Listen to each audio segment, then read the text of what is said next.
ಈಗೊಂದು ಫ್ಯಾಷನ್ ಆಗಿ ಬಿಟ್ಟಿದೆ.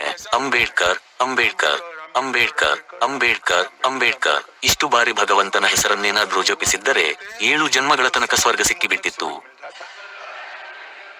ಒಳ್ಳೇದೇ ಆಯಿತು, ನಮಗಂತೂ ತುಂಬಾ ಆನಂದವೇ ಆಗುತ್ತೆ. ಕೊನೆ ಪಕ್ಷ ಅಂಬೇಡ್ಕರ್ ಅವರ ಹೆಸರನ್ನಾದ್ರೂ ತೆಗೆದುಕೊಳ್ತೀರಾ ಅಂತ. ಇನ್ನು 100 ಬಾರಿ ಹೆಚ್ಚು ಅಂಬೇಡ್ಕರ್ ಹೆಸರನ್ನ ಹೇಳಿ. ಆದರೆ ಅಂಬೇಡ್ಕರ್ ಅವರ ಬಗ್ಗೆ ನಿಮ್ಮ ಭಾವನೆಗಳೇನು ಎಂಬುದನ್ನೀಗ ನಾನು ತಿಳಿಸುತ್ತೇನೆ.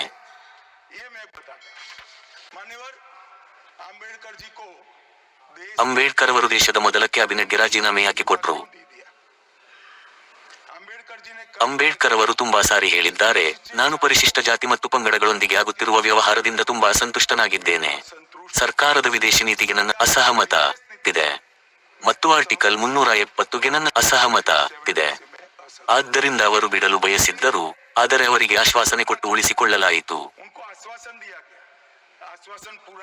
ಆದರೆ ಆಶ್ವಾಸನೆ ಪೂರ್ತಿಯಾಗಲಿಲ್ಲ. ಆದ್ದರಿಂದ ಅಂಬೇಡ್ಕರ್ ಅವರ ಪ್ರತಿ ನಿರ್ಲಕ್ಷ್ಯ ತೋರಿದ್ದರಿಂದ ಅವರು ರಾಜೀನಾಮೆ ನೀಡಿದರು.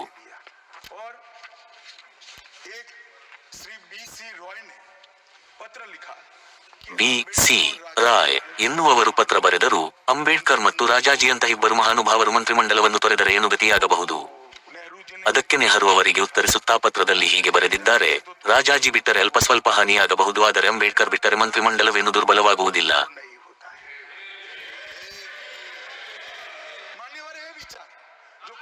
ಮಾನ್ಯರೇ, ಒಂದು ವಿಚಾರ. ಖರ್ಗೆಯವರು ಕೇಳುತ್ತಿದ್ದಾರೆ, ನಿಮಗೇನು ತೊಂದರೆ ಎಂದು. ಆದರೆ ಯಾರನ್ನು ವಿರೋಧಿಸುತ್ತಿರೋ ಅವರ ಹೆಸರನ್ನು ಒಟ್ಟಾಗಿ ಬಳಸುವುದು ಎಷ್ಟು ಸರಿ?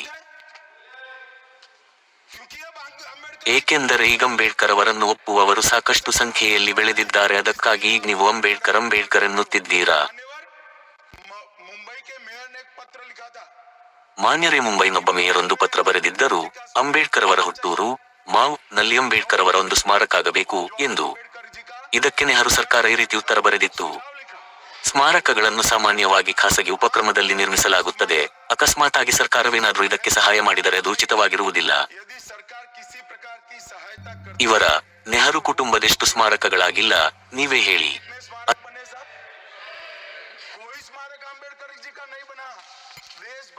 ಅಂಬೇಡ್ಕರ್ ಅವರ ಯಾವ ಸ್ಮಾರಕವೂ ಆಗಲಿಲ್ಲ, ದೇಶದ ಯಾವ ಮೂಲೆಯಲ್ಲೂ ಆಗಲಿಲ್ಲ. ಅಂಬೇಡ್ಕರ್ ಅವರ ಸ್ಮಾರಕ ಯಾವಾಗ ಆಯಿತೆಂದರೆ, ಯಾವಾಗ ಭಾರತೀಯ ಜನತಾ ಪಕ್ಷ ಅಧಿಕಾರಕ್ಕೆ ಬಂತೋ ಆಗ ಅಂಬೇಡ್ಕರ್ ಅವರ ಸ್ಮಾರಕ ಅವರ ಜನ್ಮಸ್ಥಳ ಮಾವ್ನಲ್ಲಿ ಆಯಿತು. ಲಂಡನ್ನಲ್ಲಿ ಅಂಬೇಡ್ಕರ್ ಅಧ್ಯಯನ ಮಾಡುತ್ತಿದ್ದರು, ಅಲ್ಲಿಯೂ ಒಂದು ಸ್ಮಾರಕವಾಯಿತು. ನಾಗಪುರದಲ್ಲಿ ಶಿಕ್ಷಾ ಮತ್ತು ದೀಕ್ಷಾ ತೆಗೆದುಕೊಂಡಿದ್ದರು, ಅಲ್ಲಿ ಸ್ಮಾರಕವಾಯಿತು. ದಿಲ್ಲಿಯ ಮಹಾಪರಿನಿರ್ವಾಣ ಸ್ಥಳದಲ್ಲಿ ಅಂಬೇಡ್ಕರ್ ಸ್ಮಾರಕ ಆಯಿತು, ಮತ್ತು ಮುಂಬೈನಲ್ಲಿ ಚೈತ್ಯ ಭೂಮಿಯಲ್ಲೂ ಅಂಬೇಡ್ಕರ್ ಸ್ಮಾರಕ ಆಗುತ್ತಿದೆ. ನಾವಲ್ಲಿ 5 ತೀರ್ಥಗಳನ್ನು ನಿರ್ಮಿಸುತ್ತಿದ್ದೇವೆ. ಅಂಬೇಡ್ಕರ್ ಜನ್ಮದಿನ ಏಪ್ರಿಲ್ 14ಗೆ ರಾಷ್ಟ್ರೀಯ ಸಮರಸತಾ ದಿನವೆಂದು ಘೋಷಿಸಿದ್ದೇವೆ. ನವೆಂಬರ್ 26ಕ್ಕೆ ಸಂವಿಧಾನ ದಿನವೆಂದು ಘೋಷಿಸಿದ್ದೇವೆ. ಆದರೆ ಆ ಸಮಯದಲ್ಲೂ ಕಾಂಗ್ರೆಸ್ನ ವರಿಷ್ಠ ನಾಯಕರು ಇದನ್ನು ವಿರೋಧಿಸಿದ್ದರು.